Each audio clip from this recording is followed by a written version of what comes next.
Hi hello 20 weeks అప్పుడు TIFFA scan అయితే చేయించుకున్నా. దీని కరెక్ట్ టైం వచ్చేసి 18 to 22 వీక్స్ మధ్యలో.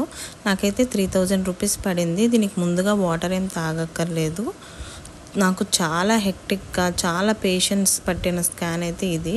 మార్నింగ్ 8:30కి వెళ్తే నాకు స్కాన్ అయిపోయేసరికి 3 అయింది. ఎందుకంటే బేబీ రొటేట్ అవ్వట్లేదని చెప్పారు. ఇది చూస్తే మీకు ఫస్ట్ బేబీ అని తెలుస్తుంది. యాంటీరియర్ ప్లెజెంటా, ఎమ్నియాటిక్ ఫ్లూయిడ్ లోపల నార్మల్గా ఉంది. ఇదంతా ఇంకా baby head circumference, fetal length, femur length అవన్నీ.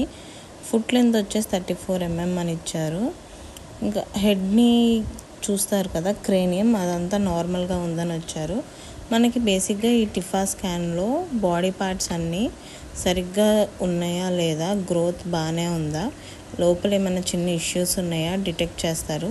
ఆల్రెడీ ఎన్టీ స్కాన్లోనే మనకి దాదాపు తెలిసిపోయిద్ది. ఎన్టీ స్కాన్ తర్వాత ఇంకా ఏమన్నా చిన్న ఇష్యూస్ గ్రోత్లో సరిగ్గా లేకపోతే ఈ టిఫా స్కాన్లో అయితే చూసేస్తాం. నేనైతే చాలా ట్రై చేశాను. టిఫా స్కాన్లో మనకి తెలిసిద్దా బాయా గర్లా అది ఇదని. నాకైతే ఏం తెలియలేదు. నేను ట్రై చేసిన ట్రైకి ఆ పేపర్ కూడా అయితే చినిగిపోయిందనమాట. తెలిసిన ఇన్ఫర్మేషన్ అయితే మీ అందరికీ షేర్ చేశాను.